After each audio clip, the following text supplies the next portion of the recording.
clase, lo que me importaba destacar era el hecho de que la objetividad supone, además de los dos aspectos ya vistos, que el sujeto sea capaz de sobreponerse a todo condicionamiento histórico. Y acabamos de ver un ejemplo donde evidentemente sobrepasar todo condicionamiento histórico, cultural, es difícil, al punto tal que en realidad lo que le pasa a una sociedad es que naturaliza determinadas prácticas y en algún momento esa naturalización se rompe y ahí es donde aparece, donde irrumpen cuestiones que revelan el hecho de que estábamos sujetos a un condicionamiento histórico, en este caso, en el ejemplo que acabamos de ver, un condicionamiento de género, ¿no? Donde de repente llevamos adelante determinadas prácticas sin darnos cuenta que hacíamos eso, sin darnos cuenta, y por lo tanto esa imposibilidad de ver, de ver determinadas situaciones, porque estamos atravesados culturalmente, no nos permite poder construir, en este caso, determinadas estadísticas que tienen que ver con las cuestiones de género. Y recién se pueden construir cuando hubo un debate al respecto sobre toda esta cuestión que se incorpora, por algún motivo, pasa a formar parte de la agenda pública, ¿no?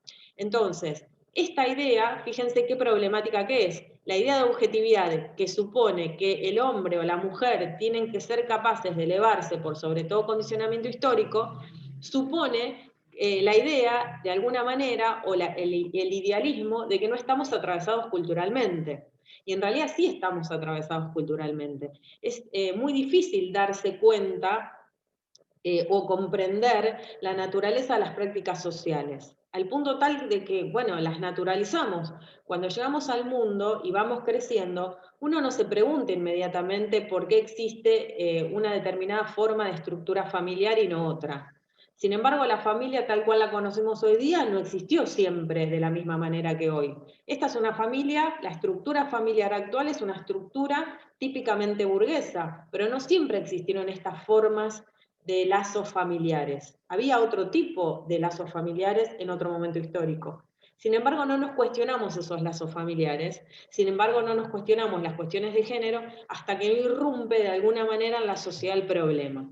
Entonces, cuando se plantea esta idea de que la objetividad supone que el sujeto debe ser capaz de elevarse por sobre todo condicionamiento histórico, nos enfrentamos al problema de pensar qué posibilidades reales hay de llevar adelante una objetividad científica en ese sentido, ¿no? Evidentemente no es tan fácil. Parece fácil decirlo, pero no es tan fácil llevarlo adelante, implementarlo. Entonces, bueno, estas son las características que Pardo señala como características del conocimiento científico y en particular en cuanto a la idea de objetividad, se plantean estos tres conceptos. Acá logré entrar al PowerPoint, así que lo voy a volver a compartir. Estos tres conceptos son los que definen en qué consiste la pretensión de objetividad. Ahora bien, como decía hace un rato un compañero o compañera, esto es cuestionado en realidad. La pretensión de objetividad ha sido fuertemente cuestionada.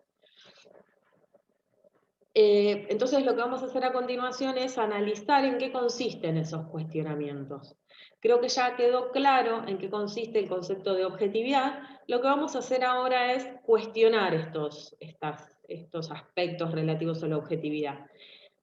Y lo que yo traje para poder cuestionar estos aspectos referidos a la objetividad es por un lado una referencia, quisiera hacerles, que hace un filósofo que es un filósofo que cuestiona precisamente a la ciencia moderna muy fuertemente, y ese autor es Friedrich Nietzsche. ¿Lo conocen, por lo menos de nombre, a Nietzsche? Sí, profe. Bueno, Sí, profe.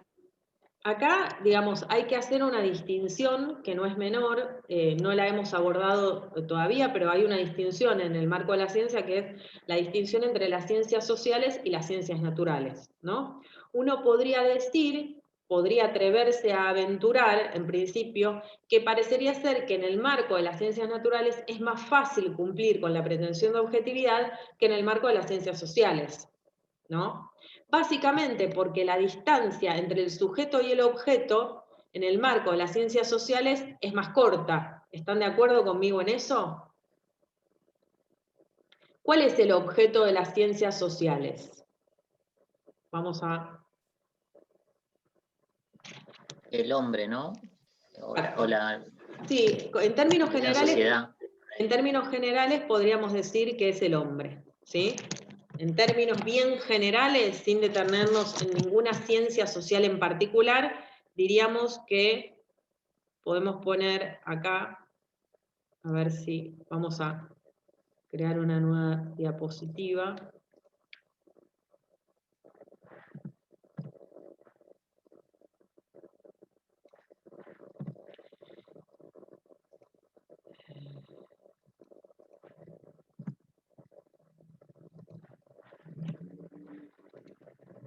Tenemos esta relación general entre sujeto y objeto, y tenemos esta relación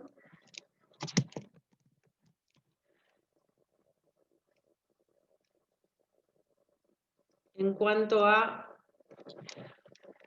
las ciencias sociales,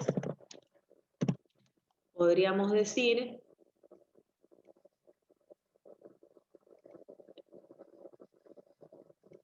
en cuanto a ciencias sociales, vamos a tener esta misma estructura que vemos más general, pero en las ciencias sociales el objeto ¿cuál es? El hombre. ¿Sí? El objeto es el hombre. Por lo tanto,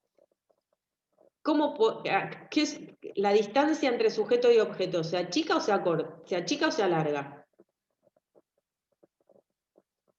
Se acortaría, digamos. Se acortaría.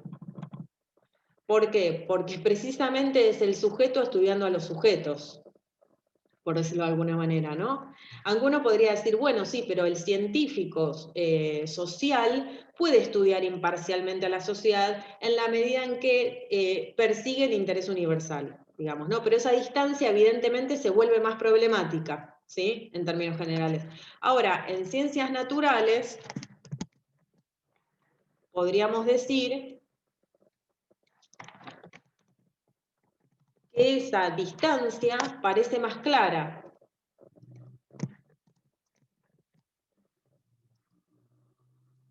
Porque el objeto es un objeto natural, naturaleza podríamos decir. El objeto es la naturaleza.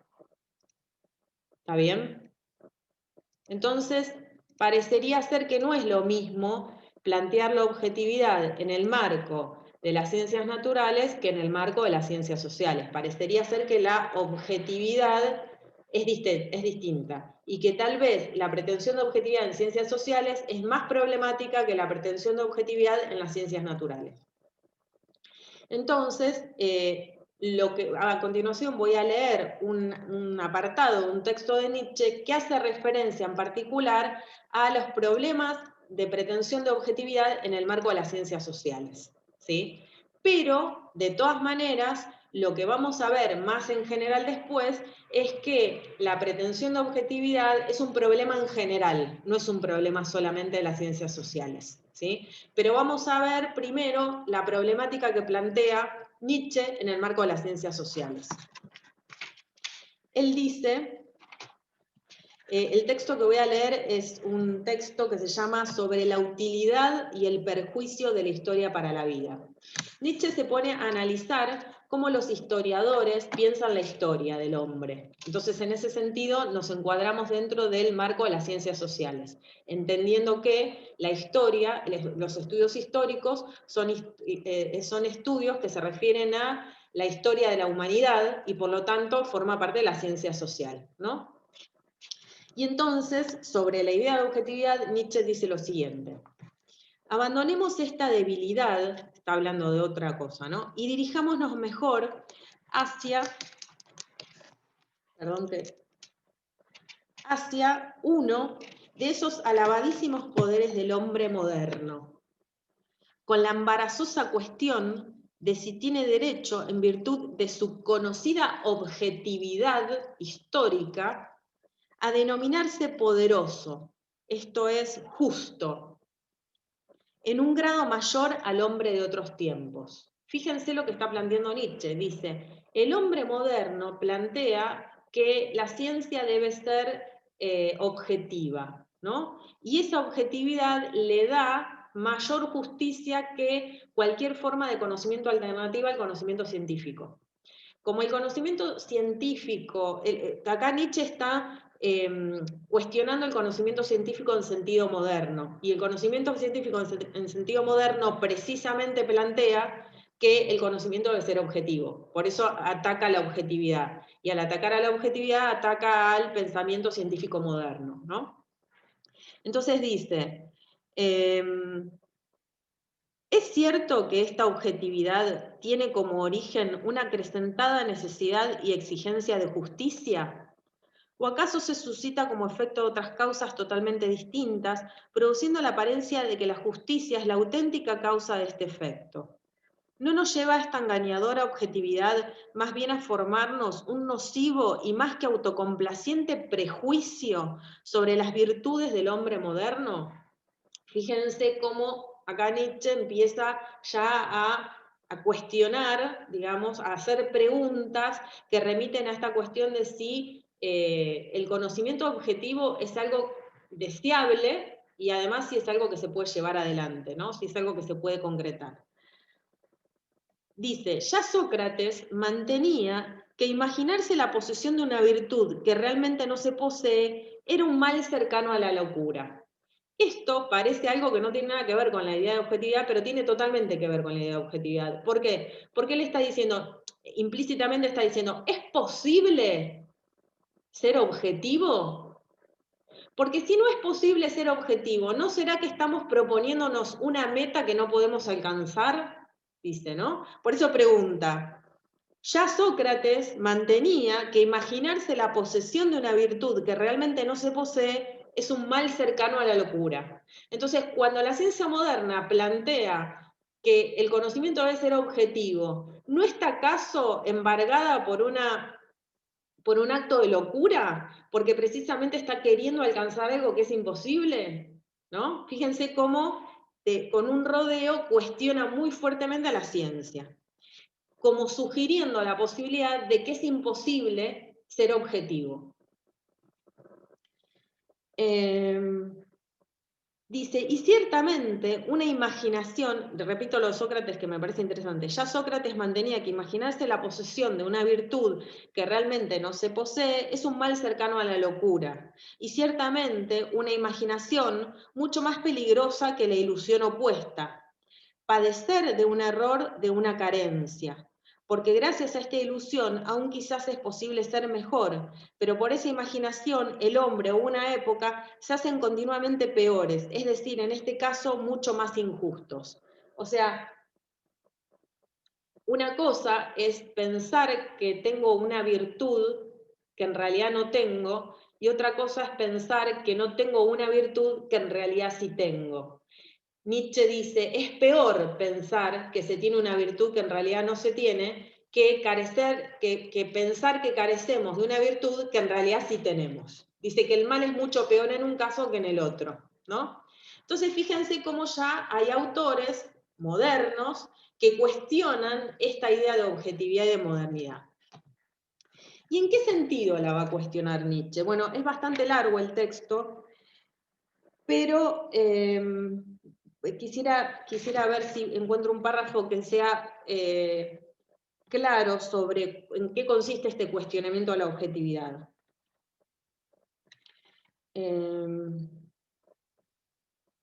Vamos a ver si...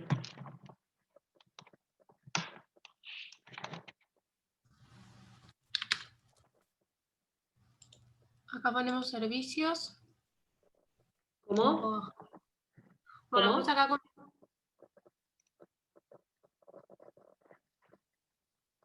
Alguien hizo una pregunta.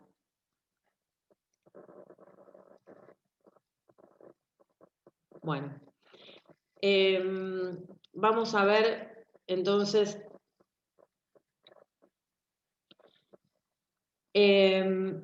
vamos a ver en qué consiste la crítica a la idea de objetividad en Nietzsche. Nietzsche dice, el objetivismo historiográfico se refiere a la idea de objetividad en la historia, o sea, en una ciencia social. Dice, el objetivismo historiográfico iguala las ciencias naturales con las ciencias sociales, las ciencias del espíritu, también las llamamos así. ¿Y en qué las iguala? En que considera que ambas, las ciencias naturales y las ciencias del espíritu, tienen que abordar los problemas de manera objetiva. ¿Y qué significa objetividad? En Nietzsche, objetividad significa independizarse de los propios intereses y de los propios prejuicios creados por el contexto en el que nos desenvolvemos, ¿sí?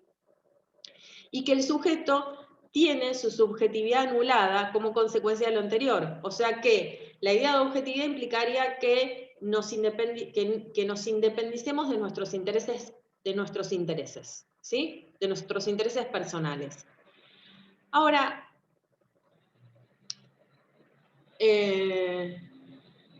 ¿podemos independizarnos de nuestros intereses? Y si podemos, ¿cuál es el resultado de independizarnos de nuestros intereses?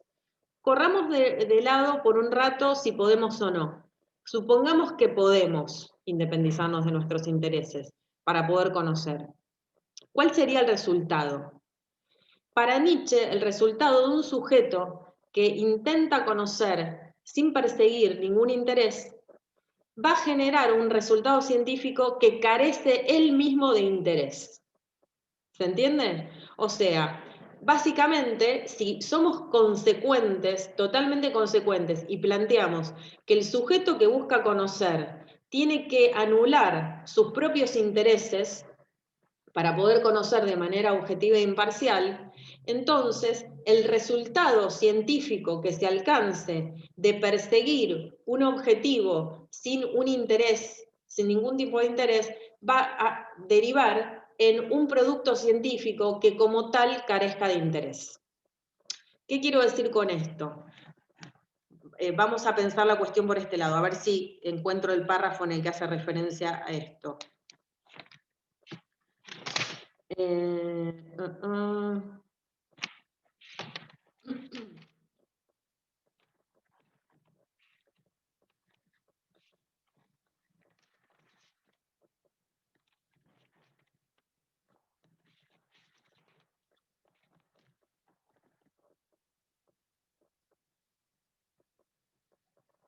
Bueno, un ejemplo que se me ocurre.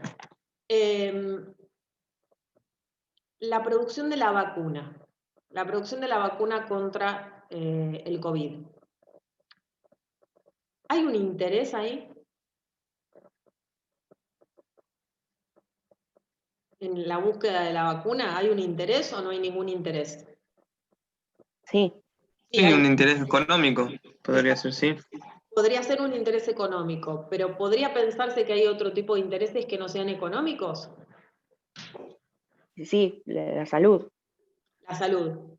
Fíjense que acá tenemos que hacer una distinción para no confundirnos, porque si no entramos en una confusión.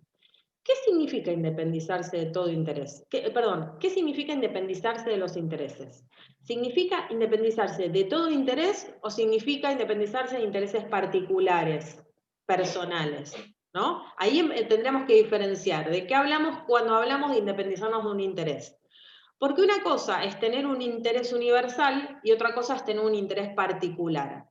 Acá hago una diferencia, ¿sí? Que antes no habíamos visto, que no, la habíamos pasado medio de largo. Una cosa es tener un interés particular y otra cosa es tener un interés universal. Ejemplo concreto. Los científicos pueden tener interés en producir la vacuna para curar a todo el mundo y a toda la población del virus, Eso sería un interés universal, es decir, un interés que tenemos todos, en definitiva. Y otra cosa sería tratar de producir la vacuna COVID para poder enriquecerme porque fui el primero que produjo la vacuna. Y entonces me lleno de plata porque le empiezo a vender a todo el mundo la vacuna y entonces me hago millonaria. No trabajo nunca más en mi vida. Fíjense que los intereses que guían la búsqueda de la vacuna pueden ser diferentes. En un caso hay un interés personal de enriquecimiento particular y en el otro caso hay un interés universal. ¿Sí? En Pero ambos en este casos, caso, uno está contenido dentro del otro, ¿no? Porque en este caso estaría contenido el interés, digamos, universal dentro del particular, porque los científicos están trabajando para los laboratorios que tienen un interés particular en realidad. totalmente. A ver, Los científicos totalmente. están por fuera, en Sí, este caso están por dentro de... totalmente. Es muy interesante lo que decís. Fíjense cómo se empieza a complejizar la cuestión.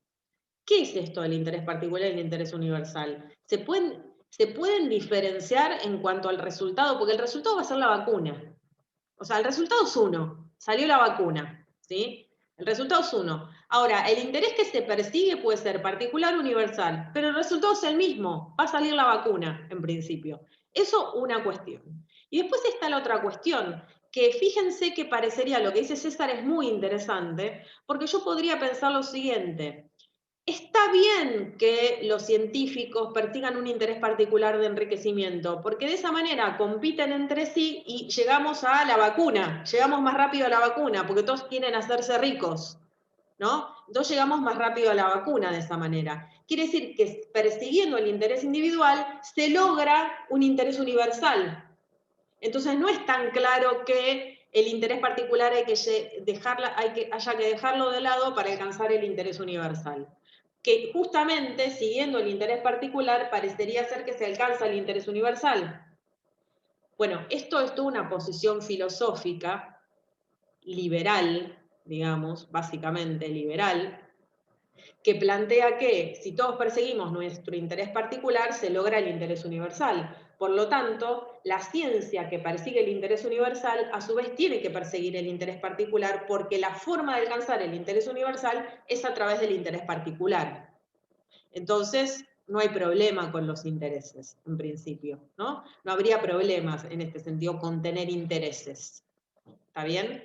No habría problema con tener intereses y no habría problema con tener interés particular ni universal. Pero esto es una forma de pensar la relación interés particular-universal, una forma liberal de pensar el tema. Voy a plantear otra forma de pensar el tema. Supongamos que persiguiendo el interés particular de los laboratorios que compiten entre sí, se logra obtener la vacuna. Ahora resulta ser que el laboratorio que produce la vacuna no está dispuesto a vender el producto a un costo bajo. Entonces, por más que el costo es bajo, digamos, ¿no? Entonces, claro, como tiene el monopolio de la producción de la vacuna y mucha demanda y un solo oferente, ese actor va a tender a hacer ¿qué? A vender la vacuna a un precio exorbitante para enriquecerse lo máximo posible. Y entonces, vender la vacuna a un precio altísimo va a tener un impacto en el interés universal. ¿Por qué? Porque no todo el mundo va a poder acceder a la vacuna. Por lo tanto, el interés universal se va a ver amenazado, porque el objetivo universal, que es curar a toda la población, no curar a los que tienen más poder adquisitivo para poder comprarse la vacuna. ¿Sí? Entonces, parecería, o sea, podríamos pensar que el interés particular puede coincidir con el interés universal. Esto es una postura liberal, si se quiere, que sostiene que dejando libres las fuerzas particulares, individuales, se alcanza de ese modo el interés universal. Y después hay otra corriente de pensamiento que establece una relación entre interés particular y universal que puede contraponerse, que se contrapone, que entra en conflicto. ¿Sí? Entonces, por un lado, se replantea el problema. Nietzsche dice, habla del interés y dice, si no hay ningún interés, el producto que surge de una investigación que carece de interés es un producto que no tiene ningún tipo de interés para nadie. Porque supongamos que dijésemos, olvidémonos de los intereses, ¿no? O sea, saquemos los intereses de lado, no solo los particulares, sino los universales. Seamos completamente científicos y olvidémonos de nuestros intereses personales y de los intereses universales. ¿Qué produzco? ¿Voy a producir la vacuna? Habría, si no hubiese un interés, no habría móvil para producir la vacuna, porque el interés de la producción de vacuna, ¿cuál es? Es o universal o particular. Si anulo ese interés, carece de sentido que busquemos la producción de una vacuna. ¿Se entiende? Porque ¿cuál es el móvil que guía la producción de una vacuna contra el COVID? ¿Cuál es el móvil que guía eso? Algún tipo de interés, universal o particular. Si anulamos ese interés universal o ese interés particular, ya no tiene sentido la producción de la vacuna. Dediquémonos a otra cosa. No tenemos por qué producir una vacuna, produzcamos otra cosa. No sé, analicemos cómo funcionan los microbios en un determinado lugar, pero producir la vacuna no tiene por qué ser prioritario. Podemos hacer otra cosa. Entonces, fíjense cómo si anulamos todo interés, se pierde el interés en la producción de una vacuna. Si se pierde el interés en la producción de una vacuna, se puede pensar en producir cualquier producto científico que no necesariamente derive en una vacuna. Entonces, las energías pasan a estar distribuidas en otro lugar, las energías del científico, de la ciencia, ¿no? Entonces, en ese sentido, uno podría decir, entonces el interés, ¿lo tenemos que incorporar o no?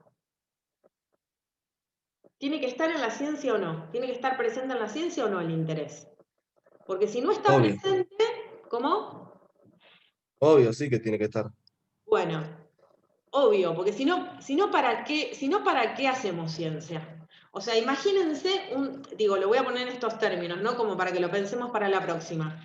Imagínense un científico que está completo, un virólogo, que es tan objetivo que está completamente despreocupado de que en este momento haya una pandemia mundial que nos tiene a todos encerrados en nuestra casa. Es tan objetivo que no le interesa ni su situación particular, ni su interés personal, ni un interés universal. Por lo tanto, está completamente despreocupado de lo que sucede en el mundo. Por lo tanto, se dedica a estudiar cualquier cosa menos lo que en este momento debería estudiar si persiguiera un interés universal o particular para poder obtener la vacuna.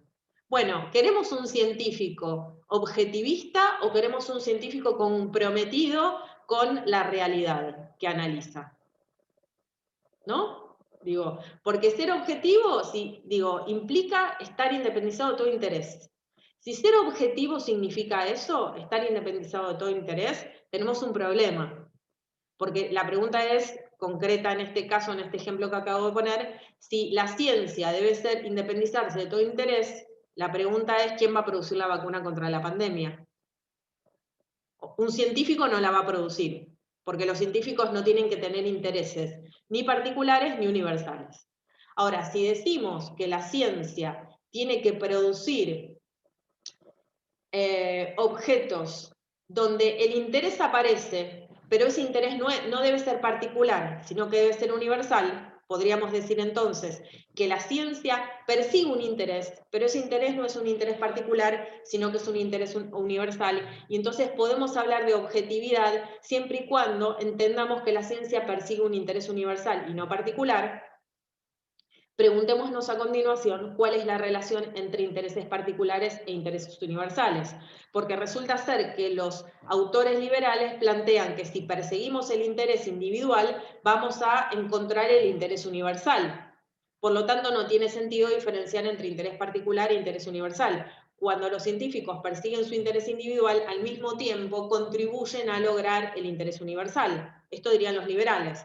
pero los no liberales o los autores que son críticos de los liberales, digamos los regulacionistas, dirían, no, en realidad hay conflicto entre el interés particular y el interés universal. Y en la medida en que hay conflicto, la ciencia lo que tiene que hacer es ponerse al servicio del interés universal, dejando de lado el interés particular. La pregunta es, ¿se puede? Bueno, es problemática esa relación. ¿Se entiende las distintas matices que tiene el problema? Una cosa es prescindir completamente de los intereses. Si pretendemos que la ciencia prescinda completamente de intereses, tenemos un problema. Porque la pregunta entonces es, ¿cuál es la guía que define qué investigar y qué no? Si no hay intereses de por medio, ¿no? Eso por un lado. Ahora, si aceptamos la posibilidad de que en la ciencia hay intereses y que esos intereses tienen que ver con la posibilidad de que la ciencia genere un bien universal, justicia en términos universales, productos que tengan, que alcancen a toda la humanidad, de forma tal que toda la humanidad pueda vivir bien, digamos, sin estar sufriendo privaciones materiales. Si la ciencia consiste en perseguir un interés universal en el sentido de lograr que todos los sujetos que pertenecen a una sociedad tengan los mismos derechos, si ese es el objetivo de la ciencia, si el objetivo de la ciencia es perseguir el interés universal, entonces nos tenemos que preguntar qué relación existe entre el interés particular y el interés universal, y si esa relación es problemática o no. ¿Sí? Bueno. Lo que pasa es que, profesora, ahí ya entraría también después la noción de poder, que ya como que ahí ya como que va para otro lado también la cuestión. Porque por un lado está bien esto de pensarlo como a la objetividad de un interés universal y particular, pero si entra en juego las nociones del poder, ahí ya es como que desvirtúa todo también. Sí, a ver, claro, la cuestión del poder es fundamental, ¿no? Uno podría... Porque digamos que podemos los científicos pueden ser realmente, tener la mayor voluntad, como actualmente se hace, que los científicos comparten la información en todo el planeta, están compartiendo constantemente los avances científicos, pero bueno, hay también que tener en cuenta que hay sobre los científicos grandes, digamos, corporaciones que de alguna manera van dirigiendo las investigaciones y van diciendo, bueno, pongo plata acá no la pongo, desarrollo esto no lo desarrollo, pero bueno, ahí hay un poder arriba. Exactamente. Y el científico está por debajo, o sea, siempre estaría buenísimo que fuera al revés, que la ciencia fuera independiente, como la justicia fuera independiente, pero bueno, siempre hay una cuestión de poder dando vuelta. Yo no sé si eso va a aparecer igual después. Totalmente. A ver, ahí uno podría preguntarse lo siguiente. ¿Cuál es esto que estás planteando vos implica preguntarse, ¿cuál es la naturaleza de este sujeto que conoce?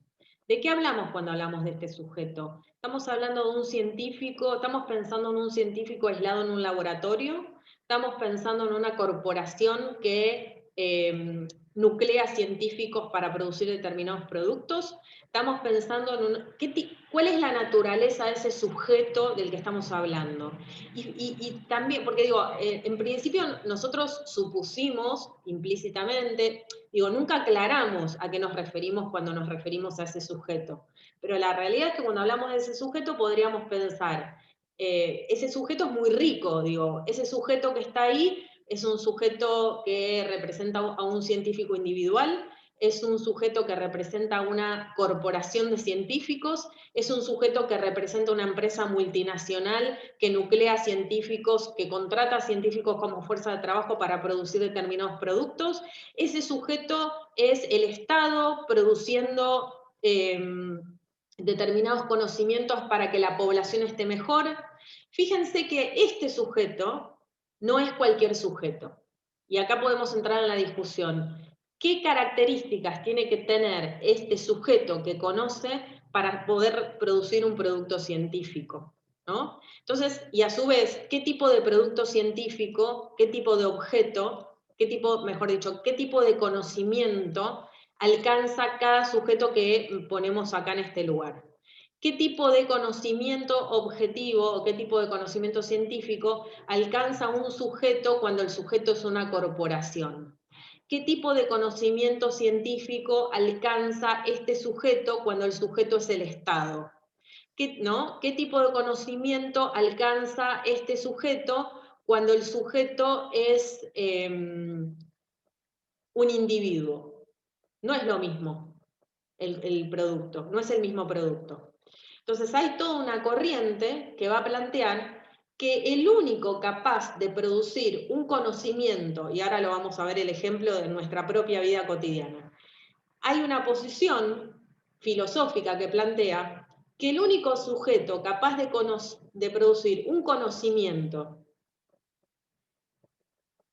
objetivo en el sentido de un conocimiento universal y por lo tanto un conocimiento que no solamente sea universal en cuanto a que sea un conocimiento al alcance de todos, sino que sea un conocimiento que tenga como resultado beneficiar a toda la humanidad.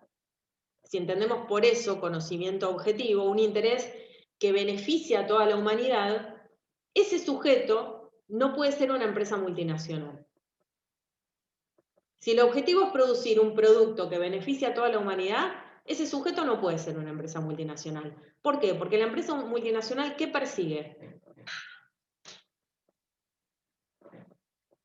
¿El interés universal? O sea, un objetivo particular, digamos. Persigue un O objetivo sea, particular. si Un entra la interés economía particular, de sí. por medio, es un interés económico particular. Es un interés económico particular. Entonces, esa empresa multinacional puede producir un conocimiento científico en el sentido de producir un conocimiento universal que tenga como resultado un producto que favorezca a toda la humanidad.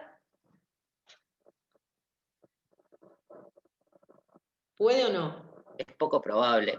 Es Puede, poco pero es poco probable. Es poco probable, ¿no? Bueno, ahí están todos los debates. Los debates relativos a la ciencia que me parece que son importantes son precisamente